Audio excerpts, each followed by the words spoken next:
How can a shadow man, unseen and unheard, dictate the actions of an entire federal agency? For years, an enigma known only as the Architect allegedly operated with an almost supernatural ability to influence the Federal Bureau of Investigation. This wasn't a tale of brute force or overt threats. Instead, it was a masterclass in manipulation, a silent dance with power where every move was calculated, every outcome predetermined. The Architect, a gangster by profession, didn't break down doors. He subtly nudged them open, ensuring that law enforcement's gaze consistently fell everywhere but upon him. Raids aimed at his operations inexplicably missed their mark. Rivals found themselves entangled in legal webs, and the relentless pressure of federal investigations seemed to dissipate before it ever reached his doorstep. The very institution designed to dismantle his empire appeared, instead, to be inadvertently serving his interests. This wasn't a simple case of corruption, where money changed hands and favors were explicitly traded. The insidious nature of the Architect's alleged influence lay in its subtlety, its adherence to procedural norms that masked a deeper, more profound manipulation. As internal alarms began to sound, investigators found themselves confronted with a chilling reality. Every decision made, every action taken by the FBI could be meticulously justified. No direct evidence of wrongdoing surfaced, no single violation could be pinned down. It was a system where influence had become the currency and usefulness a shield. The Architect, it seemed, had expertly positioned himself not as an enemy of the state, but as an indispensable, albeit hidden, asset. His ability to provide actionable intelligence, to steer investigations towards his competitors, had inadvertently granted him a unique form of protection. By the time the alarming patterns began to coalesce, the intricate web of seemingly legitimate actions had rendered any attempt at accountability a labyrinth with no clear exit. The question loomed, how was this possible?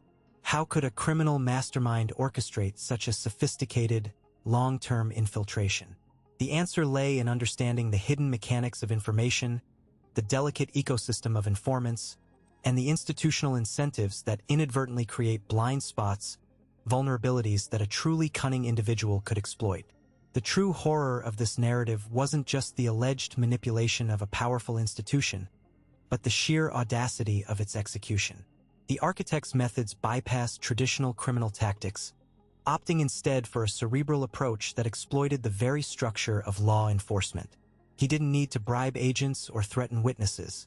He simply understood the system better than those who ran it. He learned to speak its language, to anticipate its moves, and to leverage its internal dynamics to his advantage. This allowed him to operate with an impunity that baffled those who eventually began to suspect something was deeply amiss. The FBI, a beacon of justice and order, was allegedly being subtly steered by a ghost, a phantom presence that left no fingerprints, no discernible trail of illicit activity. The stakes were immense. Not just the fate of one gangster, but the integrity of the entire justice system. Could a single individual, through sheer cunning and an unparalleled understanding of institutional psychology, effectively neutralize the power of one of the world's most formidable law enforcement agencies? This was the central mystery, a puzzle that began to unravel not with a bang, but with a whisper, a series of unsettling coincidences that, when viewed in aggregate, painted a picture of profound, systemic compromise. The initial signs were easily dismissed as anomalies, as the inherent complexities of high-stakes investigations. An informant's tip leading to a dead end, a crucial piece of evidence surfacing too late, a raid that yielded nothing substantial. These were the everyday occurrences within the world of federal law enforcement. However, for the Architect, these weren't random events. They were carefully orchestrated outcomes. His alleged genius lay in his ability to operate within the established framework, to use the FBI's own tools and procedures against it. He understood that direct confrontation was risky, that overt criminal acts would invite immediate scrutiny. Instead, he chose a path of indirect influence, a strategy that relied on precision, patience, and an intimate knowledge of human nature and bureaucratic processes. This allowed him to build a fortress of plausible deniability around himself, a sanctuary where the long arm of the law could not quite reach. The sheer brilliance of his alleged scheme was its invisibility, its ability to operate in plain sight without ever being truly seen. He was the ultimate insider, a master puppeteer pulling strings from the deepest shadows, and the world was about to learn how he did it. The man, known only through hushed whispers and the occasional, carefully leaked document, had perfected the art of operating beyond the reach of traditional scrutiny. His alleged network, a labyrinth of shell corporations and offshore accounts, was not built on brute force or overt intimidation, but on a foundation of intricate legal maneuvering and an uncanny understanding of systemic loopholes. He didn't leave fingerprints. He left perfectly rendered, untraceable digital breadcrumbs, each one leading to a dead end for investigators.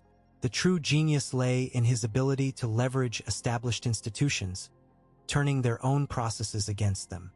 Think of it not as a crime syndicate in the conventional sense, but as a shadow corporation, its operations so deeply embedded within the legitimate financial world that its illicit activities were indistinguishable from routine business transactions. This was the essence of what some researchers have begun to categorize as shadow crimes. It's a new frontier of illicit activity, one that thrives on complexity and opacity. The individuals involved are not street thugs. They are often highly educated, sophisticated players who understand the global financial system better than most regulators. They exploit the very interconnectedness that defines modern commerce, using it as a shield and a weapon. Their methods are subtle, their impact profound, and their detection a monumental challenge. The methods employed, the sheer scale of the alleged operations, and the deliberate obfuscation tactics are what set these instances apart.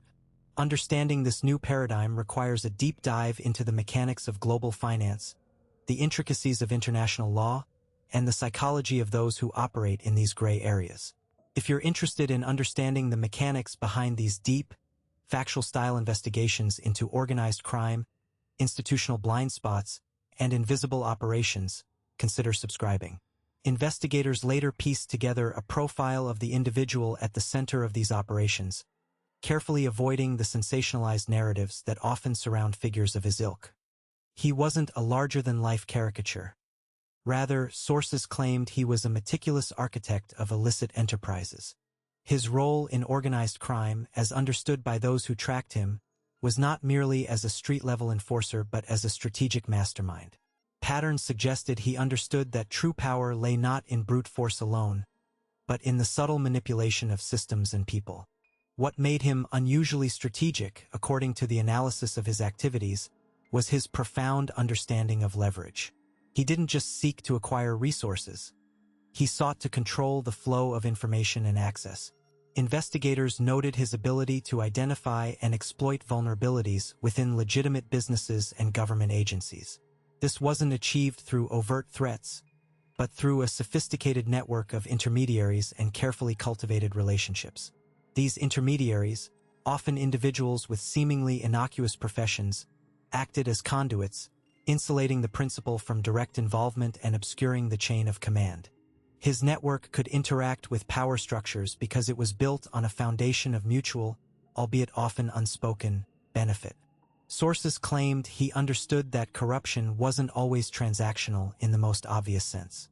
It could be about access, information, or simply the quiet turning of a blind eye.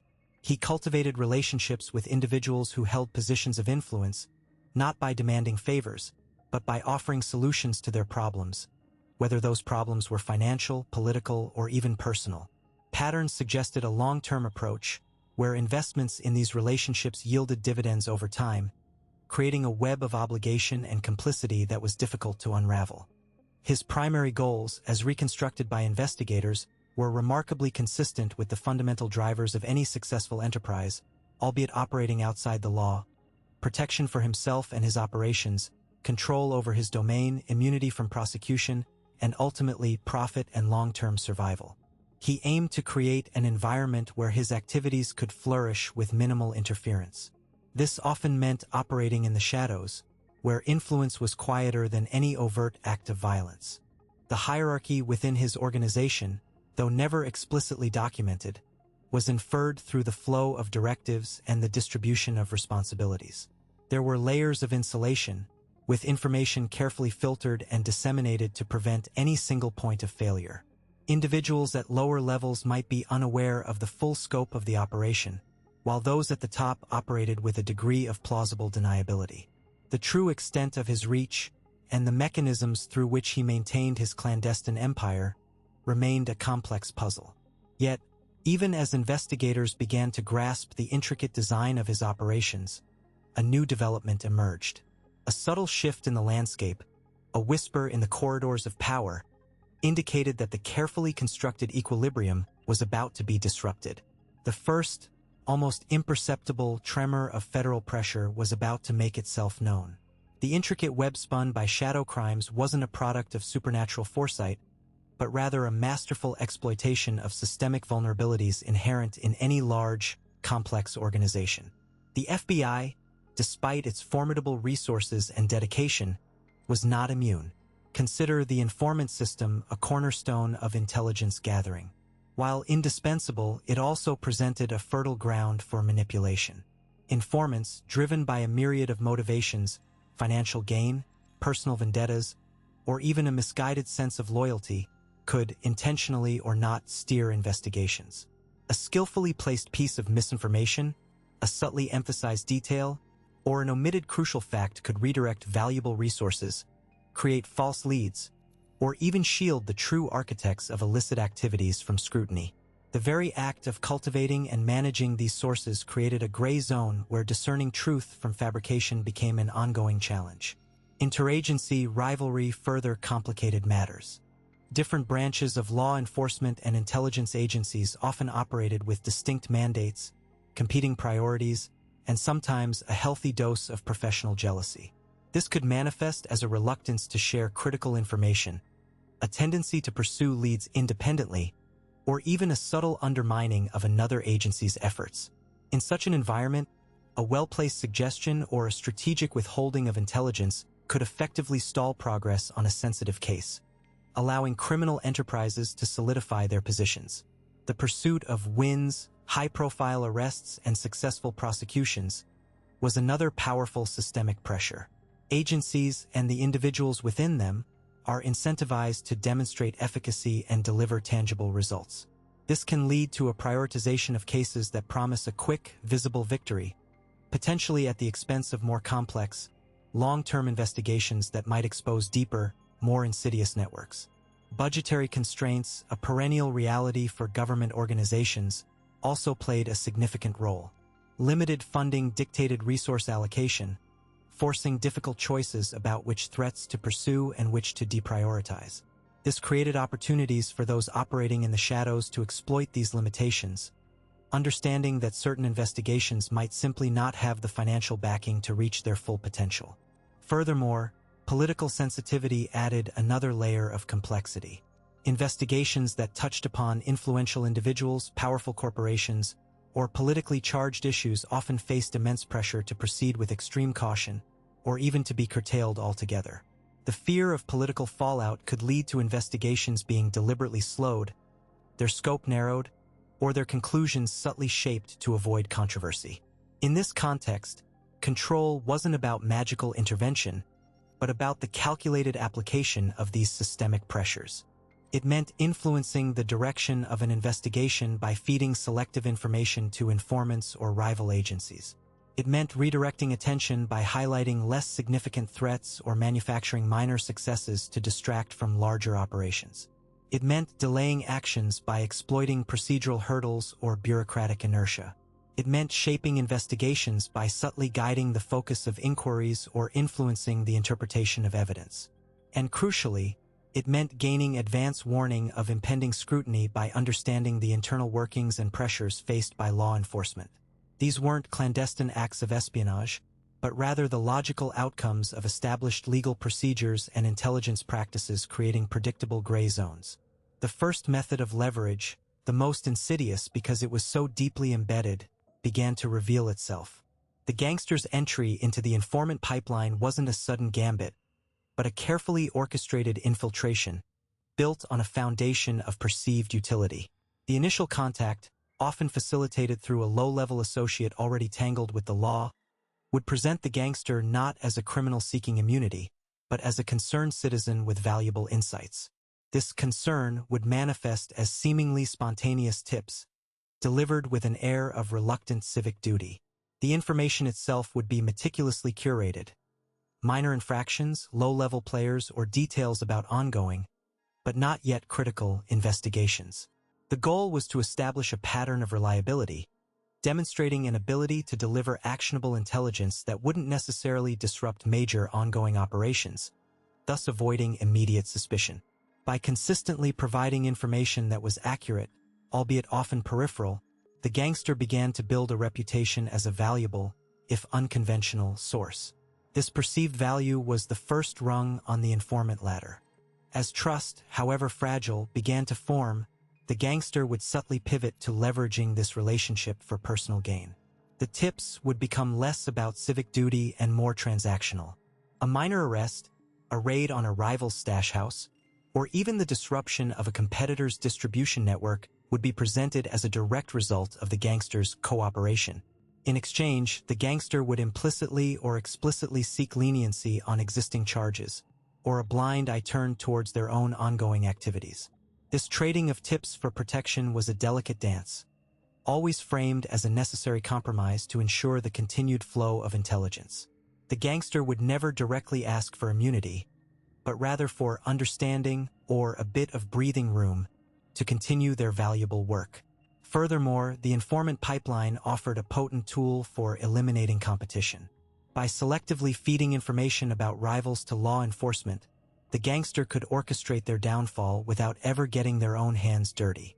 A detailed tip about a competitor's upcoming shipment, the location of a hidden cache, or the identities of key associates could lead to arrests, forfeitures, and the dismantling of entire operations.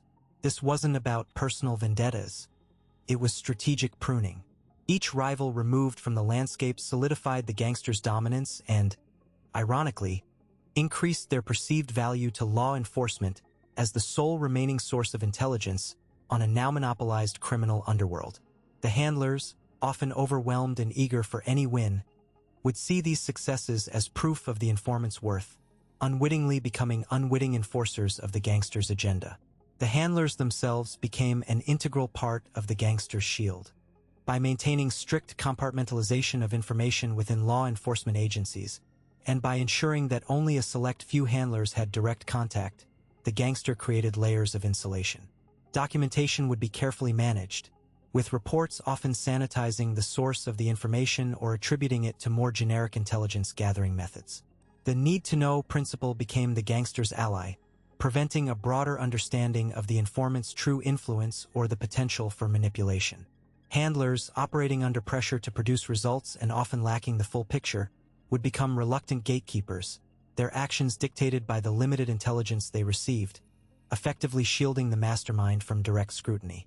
The arrangement, which had seemed so beneficial, began to show fissures. A pattern emerged, subtle at first, of certain investigations consistently stalling after the informant provided seemingly crucial, yet ultimately inconclusive, details. Then, a handler began to notice an unusual synchronicity. Major busts targeting rival operations often occurred mere days after the informant provided seemingly unrelated, minor tips about their own activities. It was as if the informant was testing the boundaries, subtly guiding law enforcement's focus while simultaneously creating diversions. The pieces were there, but the picture they formed was deeply unsettling. The architect of this subtle manipulation understood that true influence wasn't wielded through overt threats, but through the quiet cultivation of dependencies. Bribery, in its most refined form, wasn't about handing over stacks of cash.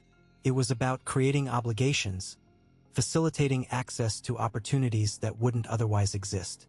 A well-timed loan to a struggling business owner, a discreet investment in a promising but underfunded venture, these weren't acts of charity, but carefully placed seeds of future compliance.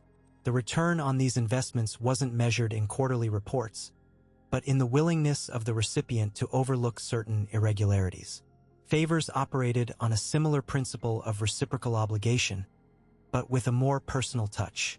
A lawyer needing a crucial piece of evidence to win a high-stakes case a politician requiring a quiet resolution to a potentially damaging personal matter. These were the moments where leverage was forged. The request for a favor in return, when it eventually came, would be framed as a minor inconvenience, a simple act of goodwill. The true cost, however, was the unspoken understanding that a debt had been incurred, a future action owed. Debt, in its most potent form, was a silent, ever-present weight. It wasn't just financial. It could be a debt of gratitude, a debt of silence, or even a debt of protection. When individuals found themselves beholden, either financially or otherwise, their autonomy diminished. The threat of calling in that debt, of exposing the vulnerability that necessitated its creation, was a powerful tool. This created a network of individuals whose actions, however indirectly, served the architect's ultimate goals. Secrets were the currency of the underworld, and the architect was a master collector. Not just salacious gossip, but deeply damaging information, indiscretions, past transgressions, hidden vulnerabilities. This intelligence wasn't gathered through direct interrogation, but through a network of informants and carefully cultivated relationships. The mere knowledge of a secret, even if never explicitly revealed, could compel compliance. The implicit threat of exposure was often more effective than any overt demand. Reputational risk was the final, overarching pillar of this strategy. The architect understood that, for many, their public image was their most valuable asset. The prospect of scandal, of being ostracized or losing one's standing, was a potent deterrent. By subtly hinting at the potential for such exposure, or by orchestrating events that could lead to public scrutiny, the architect could steer actions without ever issuing a direct command. The fear of losing everything was often enough to ensure cooperation. Influence was rarely direct. The architect's hands remained scrupulously clean. Negotiations, requests, and the transmission of sensitive information were invariably handled through layers of intermediaries. Lawyers acted as professional buffers, their legal expertise obscuring the true nature of the transactions. Clean cutouts, individuals with no direct connection to the architect, were employed to carry out specific tasks, ensuring that any trail of evidence would lead away from the source. This deliberate obfuscation was crucial for maintaining plausible deniability. To minimize exposure, the architect adhered to a strict set of protocols. Direct phone calls were avoided. All communication was conducted through encrypted messaging apps or, for more sensitive matters, via trusted messengers. Direct contact with individuals who were being influenced was kept to an absolute minimum. The goal was to be a ghost in the machine, an unseen force shaping events from afar. Every interaction was carefully compartmentalized, ensuring that no single individual possessed a complete picture of the architect's operations. Yet, even the most meticulous plans could falter. The handler, poring over the informant's data, felt a prickle of unease. It wasn't just the synchronicity of the busts. It was a seemingly insignificant detail buried deep within a seemingly innocuous report, a brief mention of a specific, albeit uncommon, brand of imported coffee found at a meeting location. A brand that, according to a separate, unrelated intelligence leak from months prior, was a personal favorite of a high-ranking official within a rival organization. A detail so minor, so easily overlooked, yet now it sparked a chilling suspicion. The first whispers of unease weren't loud pronouncements, but rather the subtle creaks of a system beginning to falter. For Detective Miller, a seasoned investigator with an instinct honed by years on the force, these were the early warning signs he'd learned to heed. It began with the operational tempo. Cases that should have been rapidly progressing were inexplicably stalling. Memos requesting crucial forensic analysis sat unaddressed for weeks, buried under an avalanche of seemingly urgent, yet ultimately mundane paperwork. Then came the operational fumbles. Raids, meticulously planned and executed based on solid intelligence, were consistently missing their targets by mere minutes. The intel would be accurate, the location precise, but the criminals, as if gifted with precognition, would vanish just as the doors burst open. It felt less like bad luck and more like a carefully orchestrated dance. With the protagonists always a step ahead, he started noticing patterns, subtle deviations from the norm that his mind, trained to connect disparate pieces of information, couldn't ignore. Informant reports, once a vital, albeit unreliable, source of leads, began to align too perfectly with the known interests and movements of a particular powerful gangster. The information flowed in, convenient and actionable, always pointing away from the gangster's core operations and towards his rivals. Meanwhile, rival groups, those who posed a genuine threat to the established order, were being systematically dismantled by precisely timed busts. It was almost too efficient, too clean. Yet, his own network, the one that supposedly fed him these crucial tips, remained conspicuously untouched, their operations continuing with an unnerving lack of scrutiny. These weren't dramatic betrayals. They were insidious leaks, procedural friction, and the quiet erosion of trust. Internal memos, once straightforward directives, now seemed to carry an undercurrent of ambiguity, their language carefully chosen to obscure rather than illuminate.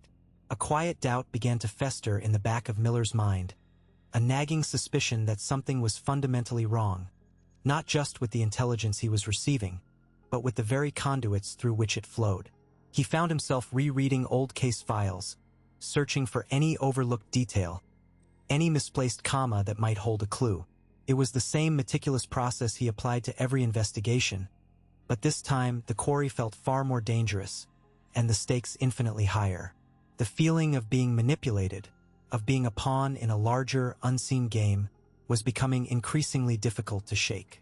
If you find yourself drawn to understanding the hidden mechanisms of power, the strategic plays within organized crime, and the quiet ways in which even the most robust systems can be compromised, consider subscribing. We delve into the complexities of these shadow operations, uncovering the narratives that often go untold.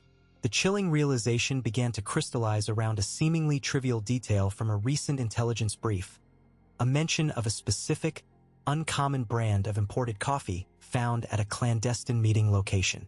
This brand, according to a separate, unrelated leak from months prior, was a known personal favorite of a high-ranking official within a rival organization. It was a detail so minor, so easily dismissed as coincidence, yet now it sparked a cold dread. The pieces were beginning to fit together, forming a picture far more disturbing than he had initially imagined. The question now wasn't if there was a leak, but how deep it ran. The next step was clear, yet fraught with peril. Either initiate a full, potentially disruptive audit of the entire pipeline of information, or, more cautiously, begin to quietly test the system for leaks like a diver checking for breaches in their submersible before a deep-sea dive. The sterile quiet of the temporary workspace was a deliberate contrast to the chaos it was designed to contain. This wasn't a public spectacle. It was a surgical strike. Access was the first, most crucial filter. Every document, every digital trace related to the recent string of compromised operations was routed through a single, heavily secured portal. Only a handful of individuals, vetted through layers of background checks and sworn to absolute secrecy, could even glimpse the raw data.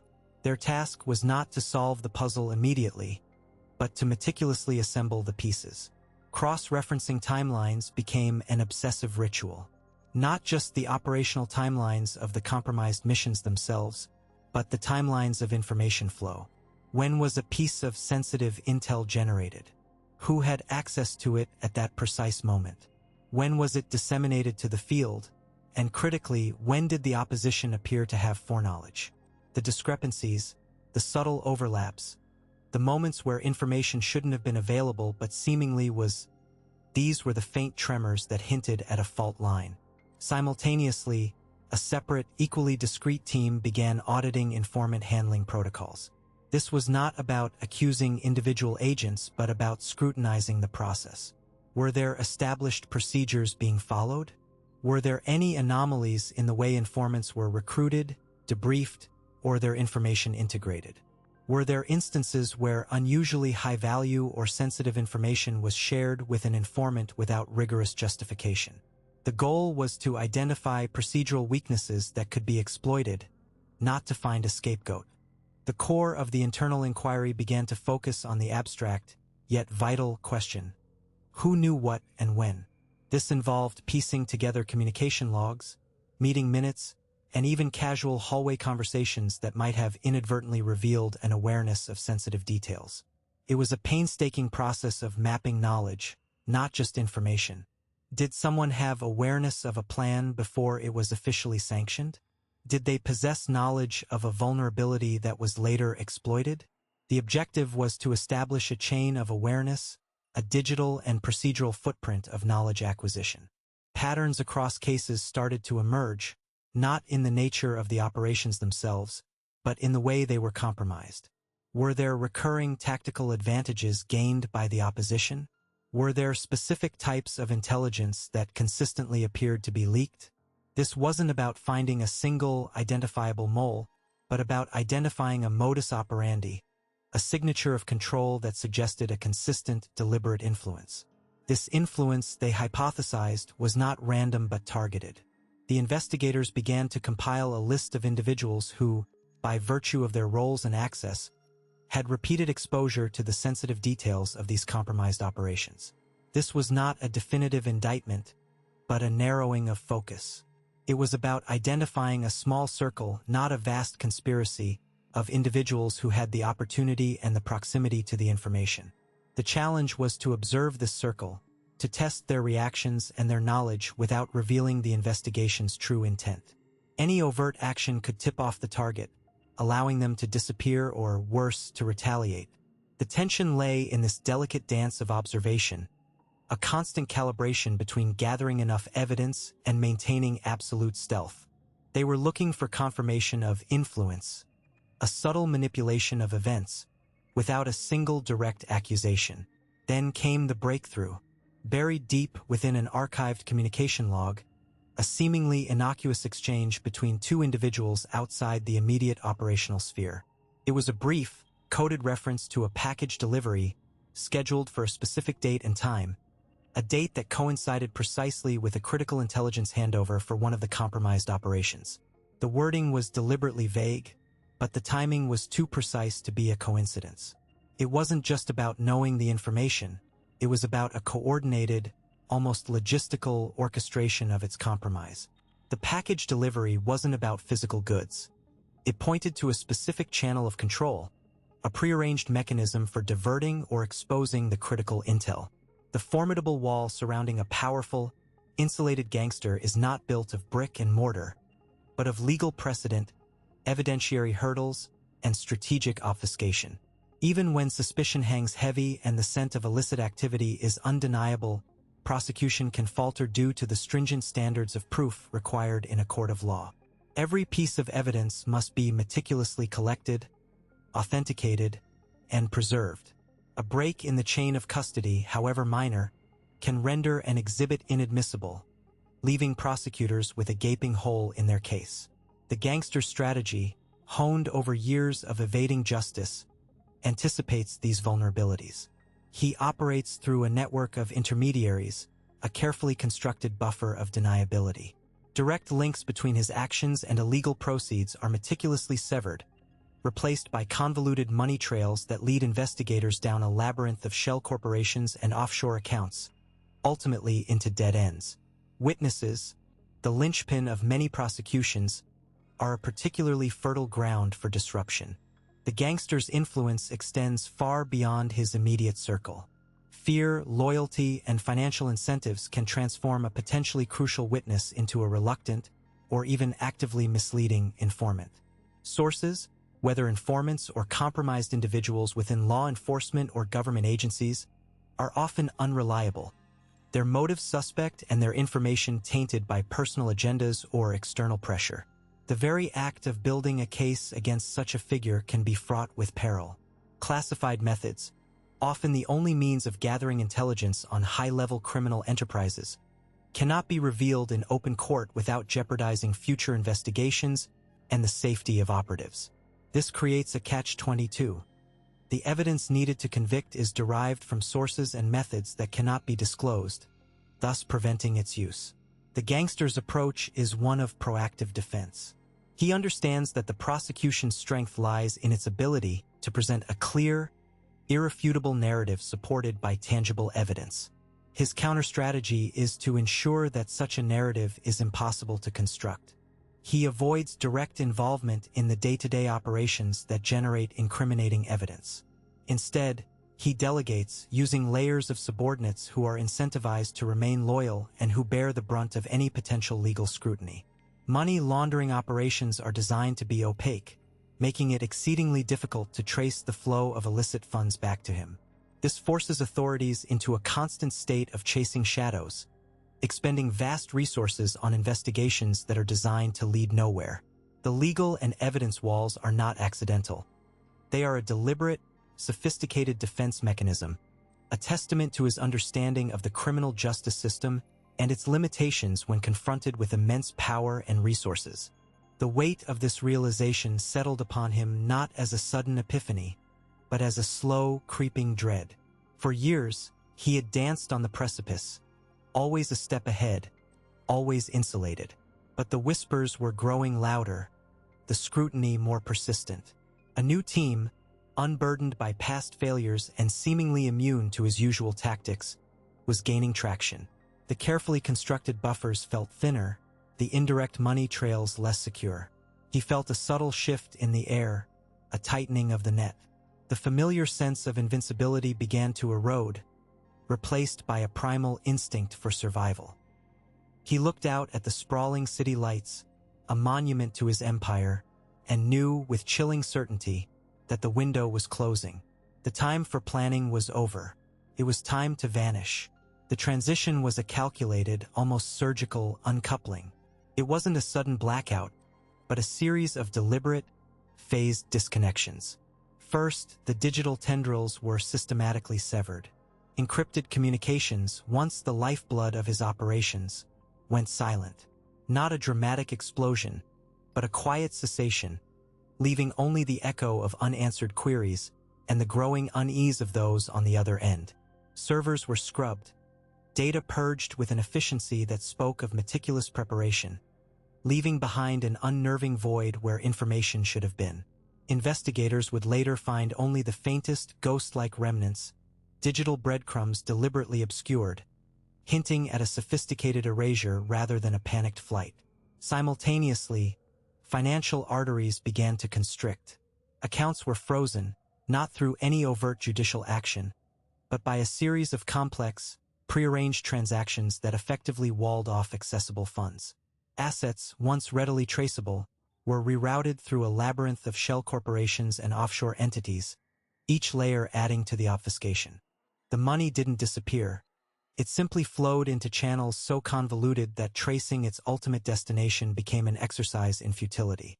Investigators would discover the initial points of departure, the initial withdrawals, but the subsequent journeys of these funds would remain stubbornly opaque, lost in a fog of legalistic maneuvers and jurisdictional arbitrage.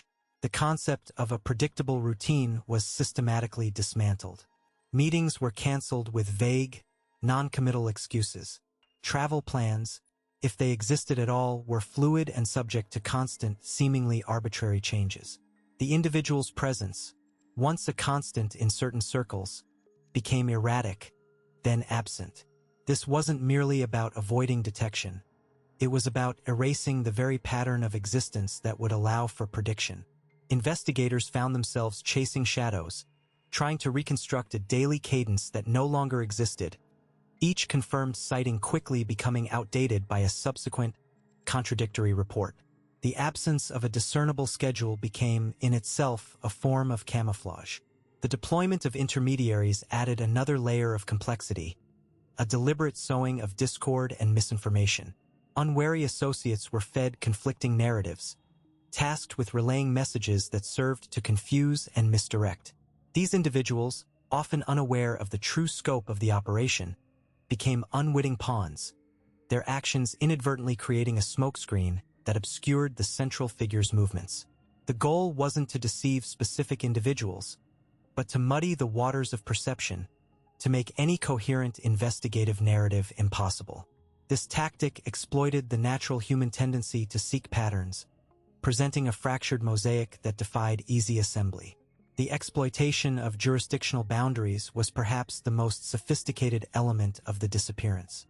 By strategically moving between legal territories, each with its own unique set of regulations and enforcement agencies, the individual created a legal no man's land. An action deemed permissible in one jurisdiction might be scrutinized in another, and the very act of coordinating investigations across these lines became a bureaucratic nightmare. Requests for information were met with delays, jurisdictional disputes, and the frustrating realization that while a crime might have been committed, proving it within any single legal framework, or indeed across them, was proving exceedingly difficult. The system, designed to maintain order, was being used to facilitate chaos. Yet, amidst the meticulously crafted void, something tangible remained. Not a confession, not a panicked note, but a single, seemingly innocuous object discovered in a secure, long-abandoned workspace. It was a small, tarnished silver locket, intricately engraved. Inside, instead of a photograph, were two tiny, dried wildflowers, pressed with an almost reverent care.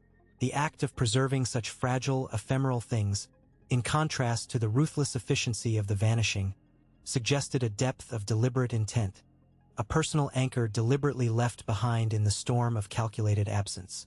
It was a silent testament, a whisper from the void, hinting at a motive far more complex and personal than mere evasion. The wildflowers, a stark contrast to the cold mechanics of their disappearance, served as the final, almost poetic, piece of the puzzle. The informant's leverage, meticulously cultivated, had not merely facilitated information flow. It had been the precisely placed keystone, destabilizing the target's operational integrity from within. Selective cooperation, a dance of carefully chosen silences and strategic disclosures, ensured that the narrative spun was precisely the one desired, obscuring the true intent behind a veil of perceived compliance. Compromised channels, those arteries of communication thought secure, had been subtly rerouted, their data streams subtly altered, feeding a false sense of security while simultaneously broadcasting vulnerability. The institutional blind spots were not accidental oversights but rather exploited voids, carefully identified and widened. Decades of established protocols, the very frameworks designed to ensure transparency and accountability, became the invisible walls that contained the unfolding operation, preventing any deviation from the planned trajectory. This wasn't a system breaking. It was a system being expertly navigated, its inherent limitations turned into instruments of control. The exit, planned and executed before the trap had even sprung shut for its intended occupants, was the ultimate testament to this mastery. The wildflowers, the personal touch, were not an act of sentimentality in the face of danger, but a deliberate artifact, a coded message signifying completion, a final flourish by an architect of absence. This is how invisible influence operates, a phantom limb of power that can reshape reality without leaving a tangible scar. The evidence, meticulously scrubbed or subtly manipulated, vanishes not because it was never there, but because its true form was never allowed to surface. The silence that follows is not an absence of truth, but the deliberate silencing of all dissenting signals. It is the chilling testament to a system so thoroughly understood and exploited that its own mechanisms become the agents of its subversion. What do you believe was the gangster's real control mechanism? And which institution-themed case would you like to see explored next? The FBI, the CIA, the banks, or the courts? Like and subscribe to join the conversation.